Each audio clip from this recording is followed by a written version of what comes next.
नमस्ते मित्राणि। अद्य अहं बिरसा मुण्डा इत्याख्यस्य स्वतन्त्रवीरस्य विषये वदामि। अस्य कृते जनजातीयसङ्ग्रामस्य दीपवाहकः इत्यपि वदन्ति स्म। सः बिरसा मुण्डा जनजातेः वीरः, स्वतन्त्रसङ्ग्रामस्य अग्रगण्यः, धर्मपरिष्कारकश्च आसीत्। पुनः अल्पायुषी एव सः देशस्य जनजातीयसङ्ग्रामे स्वचिह्नं दृढचिह्नं च कृतवान्। नाम तावद् तत्र योगदानम् आसीत् इति ज्ञायते। सः बाल्ये एव अतीव कुशलवान् पुनः चतुरः च आसीत्।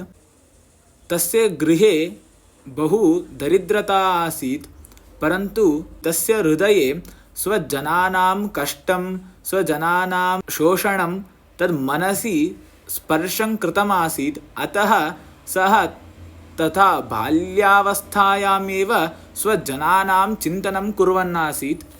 सः बिरसा मुण्डा सामाजिकसुधारणकार्यमपि कृतवान्। तत्र जनजातीनां मध्ये मादकद्रव्यत्यागं, पुनः अन्धविश्वासपरित्यागं, स्वच्छतायाः पालनं, पुनः नैतिकजीवनस्य प्रतिष्ठापनम् एवम् इत्यादि विषयैः सः जनान् आकर्षितवान्, पुनः जनानां कृते बोधितवान् च। केवलम् एतावदेव न, ब्रिटिश् जनानां विरुद्धम् आन्दोलनमपि कृतवान् आसीत्। तस्य आन्दोलनस्य मुख्यलक्षणानि स्वभूमेः रक्षणं, स्वाधिकारप्राप्तिः, ब्रिटिश् जनानां शोषणात् विमोचनम्।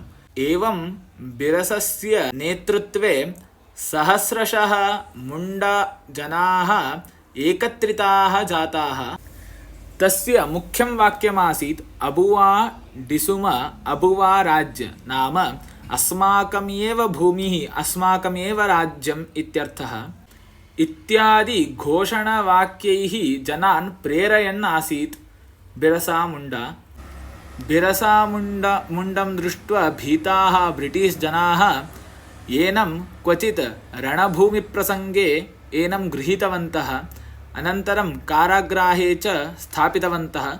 ततः यदा 25 वयस्कः आसीत् बिरसा मुण्डा, तदा अस्य मरणं जातं। बिरसा मुण्डा न केवलं जनजातीयसङ्ग्रामस्य नायकः, अपितु अस्य देशस्य स्वातन्त्र्य इतिहासे अमरदीपः च अस्ति। अल्पजीवनं यद्यपि तेन नीतं, तथापि तस्य साहसस्य, त्यागस्य, समत्वदृष्टेः च प्रकाशः अद्यापि भारतस्य अन्तःकरणम् आलोकयति। सः खलु जनजातीयगौरवस्य नित्यं दीपवाहकः। अतः एकात्मतास्तोत्रेऽपि उच्यते बिरसा सहजानन्दो रामानन्दस्तथा महान् इति उक्त्वा विरमामि। पुनः मिलामः।